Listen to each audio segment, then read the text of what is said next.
We shall pay any price, bear any burden to assure the survival and the success of liberty. When John F. Kennedy assumed the office of president in 1961, he inherited the Cold War objectives of containing the Soviet Union and preventing the spread of communism in any form. He also inherited a tricky situation in Cuba, where Fidel Castro had consolidated his power and begun to forge strong ties with the Soviets.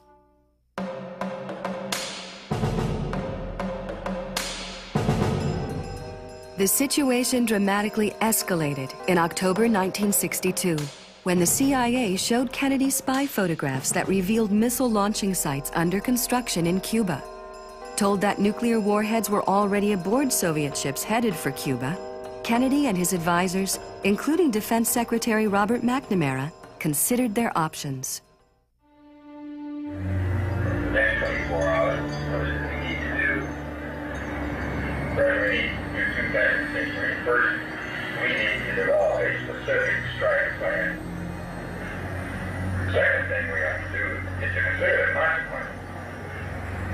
I don't know quite what kind of a world we live in after we've struck Cuba. Facing the prospect of all-out nuclear confrontation with the Soviets, the Kennedy team bought time. To halt this offensive buildup, a strict quarantine on all offensive military equipment under shipment to Cuba is being initiated. All ships of any kind bound for Cuba, from whatever nation or port, where they're found to contain cargoes of offensive weapons, be turned back. Kennedy's address threw the world into a state of fear, and people worried openly about nuclear Armageddon. Meanwhile, Kennedy still grappled with the urgent question. Negotiations with Soviet Premier Khrushchev were alternately frustrating and confusing, and Kennedy's military advisors urged an immediate airstrike. We're not going to get these weapons out of Cuba properly anyway. By negotiation. But Llewellyn Thompson, former U.S. ambassador to Russia, knew Khrushchev well from his many years in Moscow.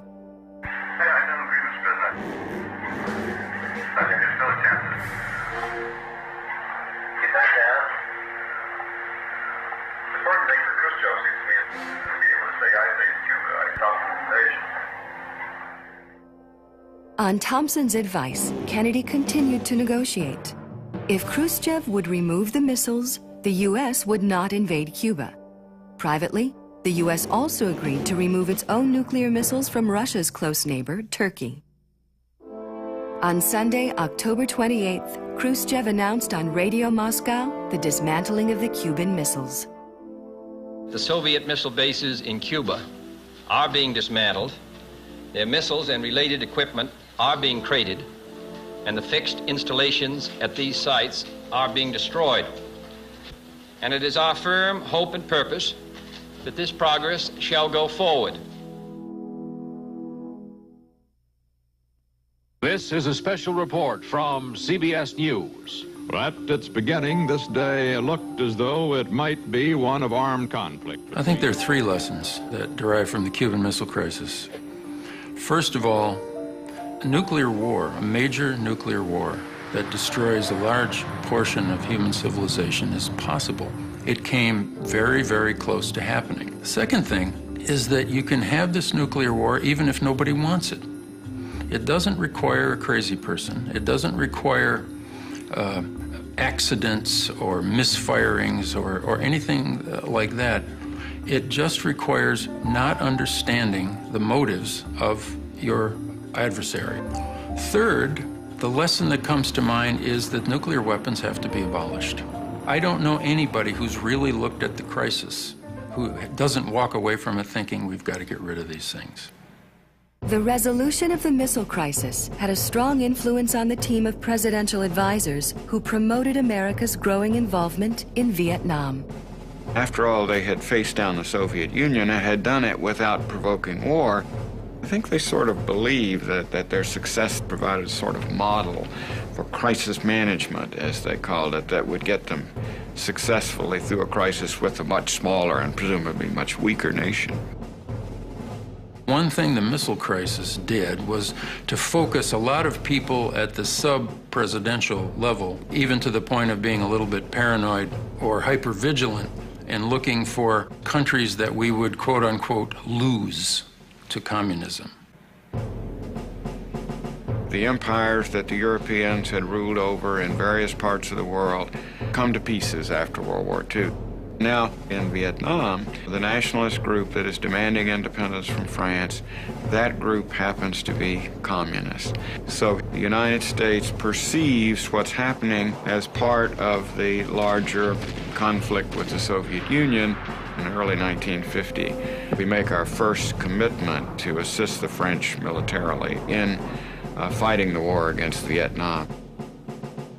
Ultimately, the French fail, and an agreement is reached at Geneva in Switzerland. Those Vietnamese who had fought with the French would move south of the 17th parallel. In 2 years' time, there would be general elections, free elections, to determine the shape of the country as a whole and who would lead it. North Vietnam was led by Ho Chi Minh, a popular nationalist who had led the fight for freedom from the French since the end of World War II.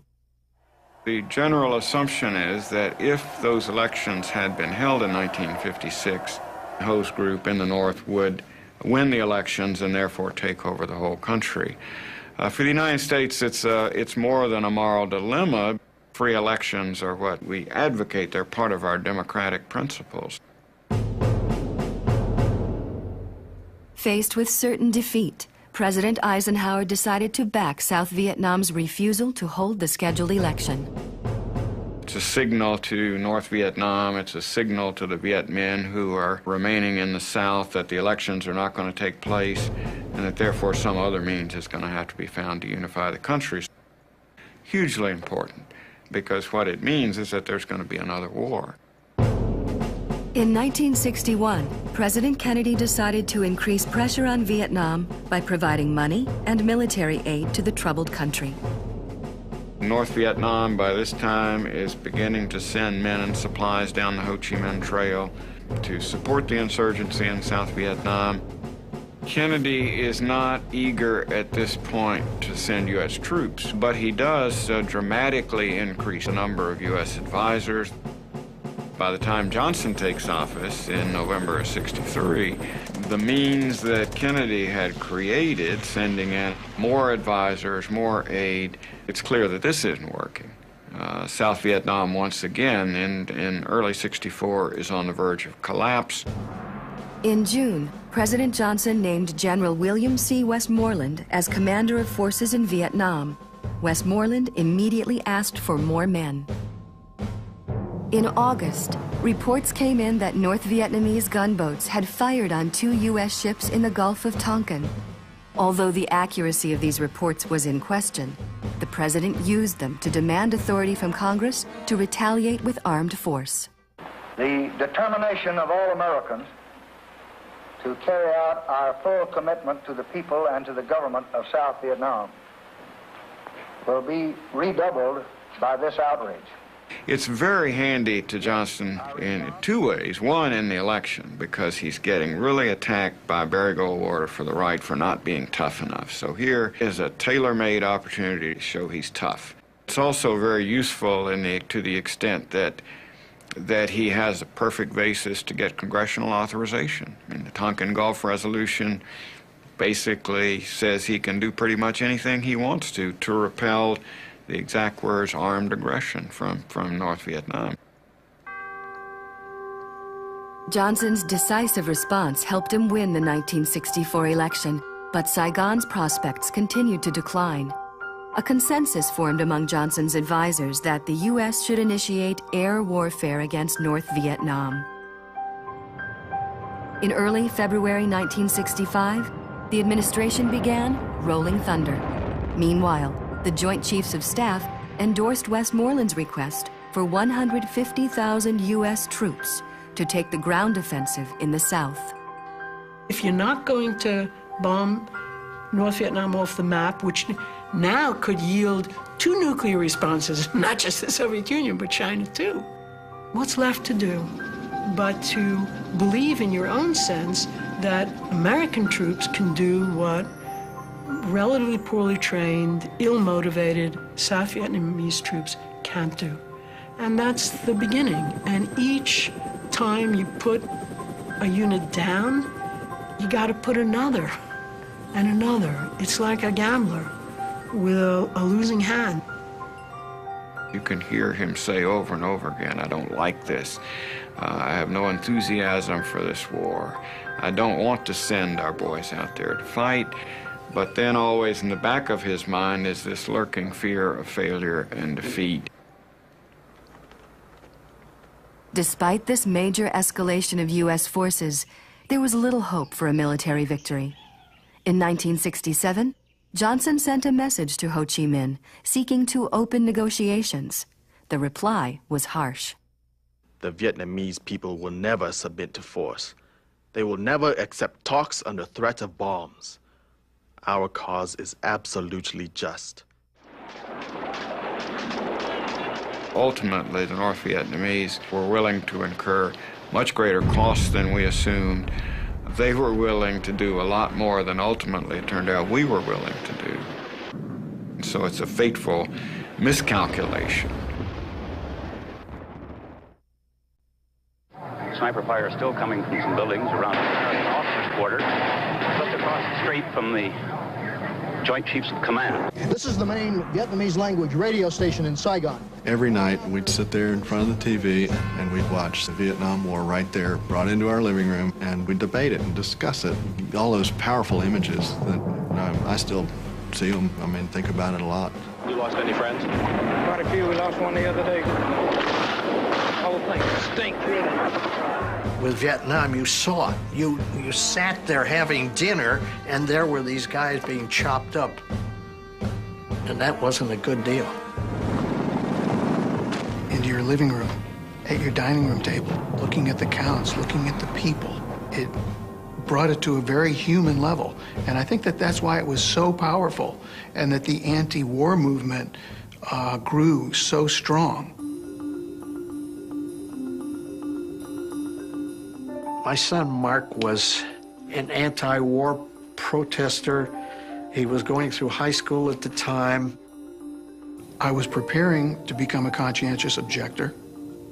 I had some very strong feelings about not going to Vietnam, but I also had some very strong feelings about being an American. I felt it was extremely important then that I take a stand and say, I do not believe in this war. In April 1965, a Washington, D.C. protest drew 20,000 people. 2 years later, 70,000 protesters marched on the Pentagon as many young men burned their draft cards.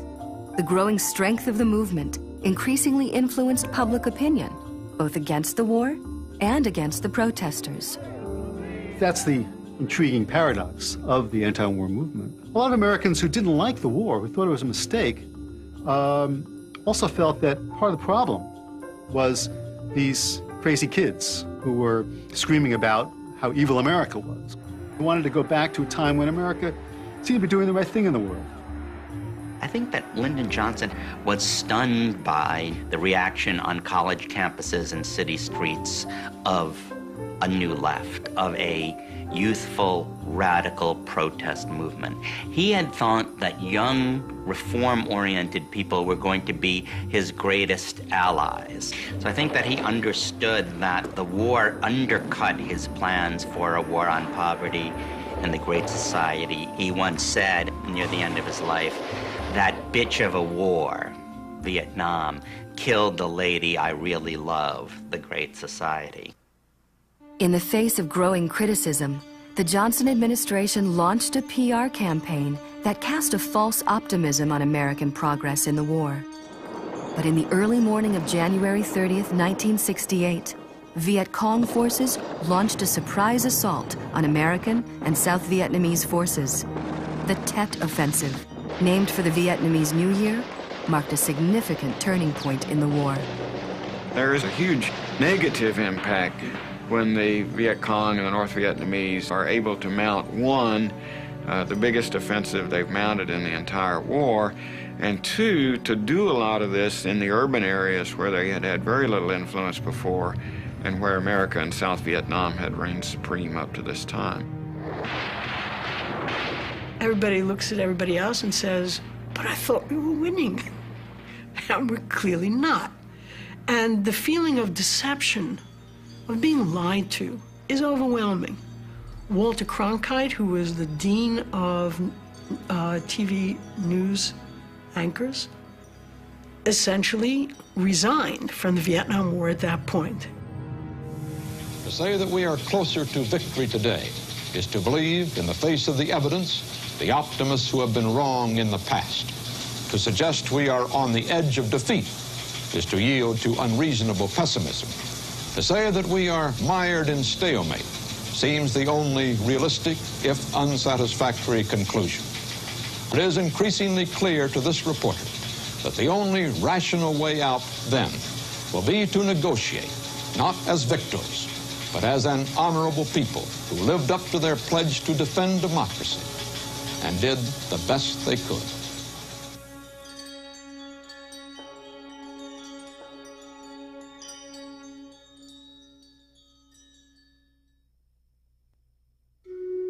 With American sons in the field far away, with our hopes and the world's hopes for peace and the balance every day, I do not believe that I should devote an hour or a day of my time to any personal partisan causes. Certainly throughout his presidency, Johnson had always assumed and planned to run for re-election in 1968, but mainly because of opposition to his conduct of the war in Vietnam, he was not going to have the support of a large portion of his own party. And so, in March of 1968, he made a stunning announcement that opened the field. I shall not seek, and I will not accept the nomination of my party for another term as your president. Greatest honor history can bestow is the title of peacemaker. Richard Nixon promised to achieve peace with honor in Vietnam, but once in office, he and his principal foreign policy advisor, Henry Kissinger, rejected a swift U.S. withdrawal. Nixon and Kissinger had grand ambitions for U.S. foreign policy in a very different world. They were seeking to sort of de-escalate or defuse the Cold War from the intensity of the late 50s and the early 60s. And they felt very strongly that if they simply pulled out of Vietnam, they would not have the credibility, the presence to be able to deal effectively with the Soviet Union and China. Nixon realizes that he needs to get the war over with. First, he does what he thinks Eisenhower did in Korea to end the war, and that is to send threats that if they don't settle reasonably soon, we will use unlimited force against them, presumably even nuclear weapons. They called his bluff. This throws him back on what comes to be called a policy of Vietnamization.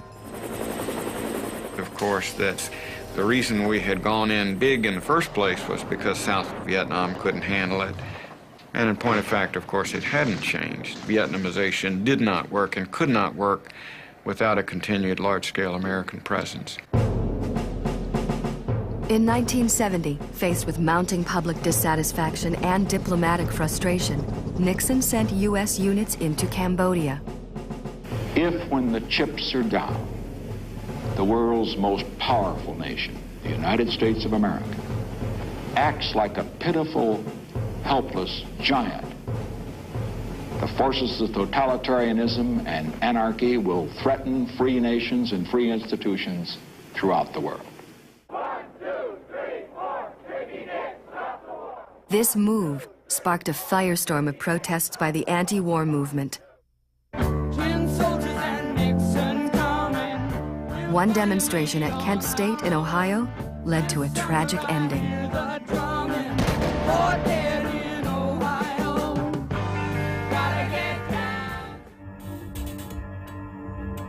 As opposition to the war grew and the beginnings of U.S. withdrawal became more obvious, the morale and discipline of U.S. troops declined.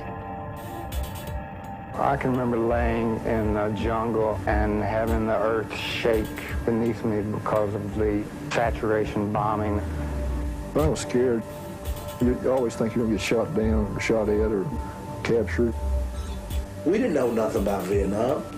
Here we are talking about fighting on ground. He's coming up out of the ground and coming out of the trees. Napalm injuries, I remember those, how bad they smelled. Taking care of people whose village was accidentally napalmed, how often that must have happened. Every day they would say, kill. You jump up out of bed, kill. You go eat, kill. When I went to the Nam, that's all I had in me, kill. I really started to question, what the hell are we doing here? We're not helping these people. All we're doing is just making a bad situation worse.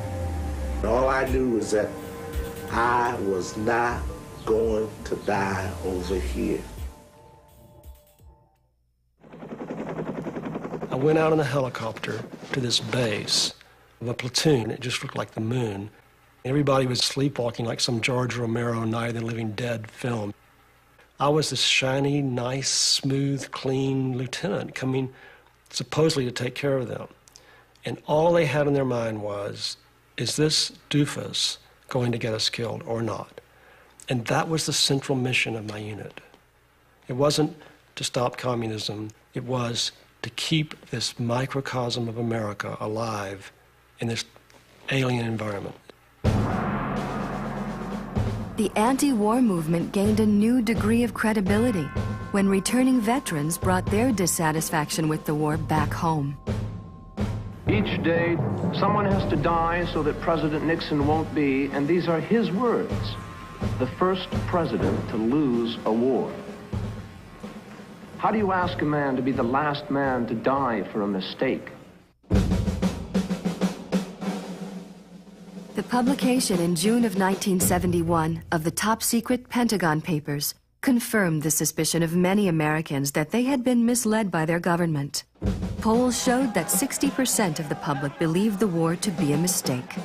Finally, in January of 1973, the Nixon administration signed a peace treaty with North Vietnam and began the withdrawal of U.S. troops. Whether they actually thought that South Vietnam could survive or whether it was sort of vain hope is still not totally clear, but obviously it did not survive, and the end comes in April '75. On April 30th, 1975, as the North Vietnamese Army and Viet Cong soldiers entered Saigon, the last remaining Americans abandoned the United States Embassy in a dramatic rooftop evacuation.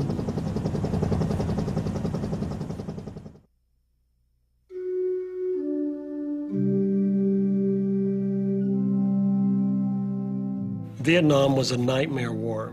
The deepest childhood fears come true. The friendly peasants of the day became menacing and lethal after dark, as if our own subconscious were rising up against us in our sleep.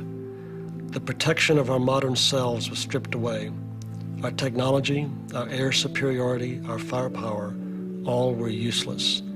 The very earth itself became the enemy. We fought a darkness we could neither penetrate nor understand. Vietnam was America's longest war. Nearly 3 million Americans served, of whom 58,000 died or went missing. The war cost more than $140 billion, but failed to achieve its objective of preserving an independent, non-communist state in South Vietnam.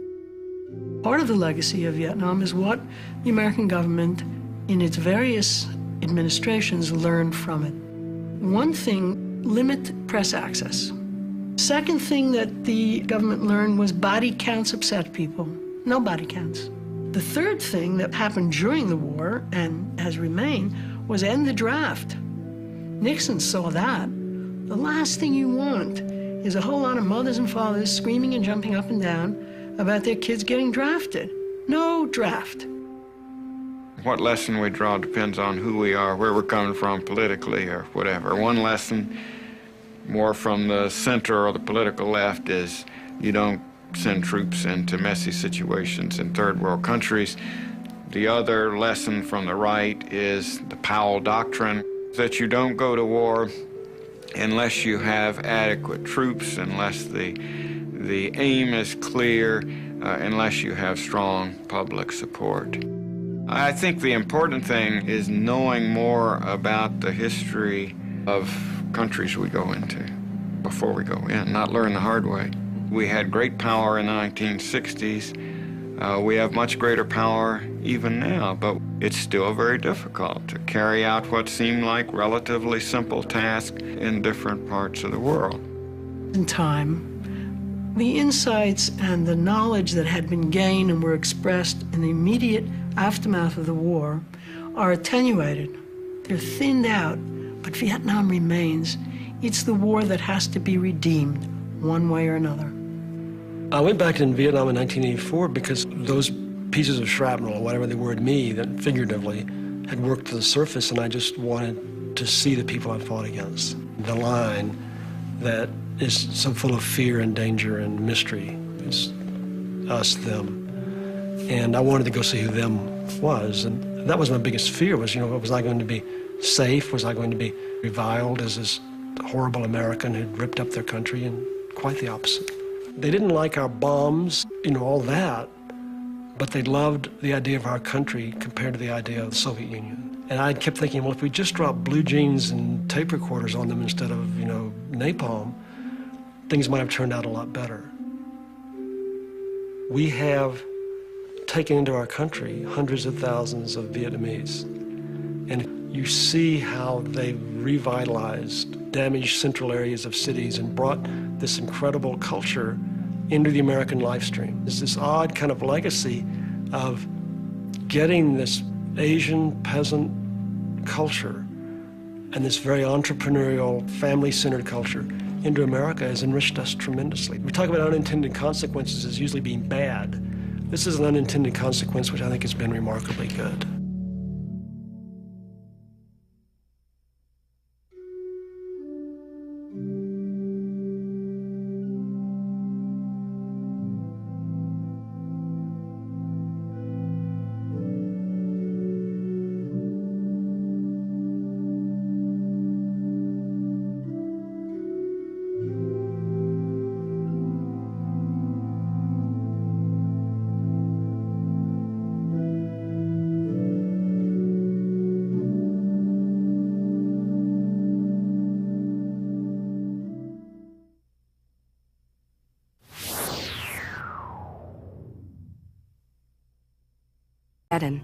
Meanwhile, Kennedy still grappled with the urgent question. Negotiations with Soviet Premier Khrushchev were alternately frustrating and confusing, and Kennedy's military advisors urged an immediate airstrike. We're not going to get these weapons out of Cuba probably anyway. By negotiation. But Llewellyn Thompson, former U.S. ambassador to Russia, knew Khrushchev well from his many years in Moscow.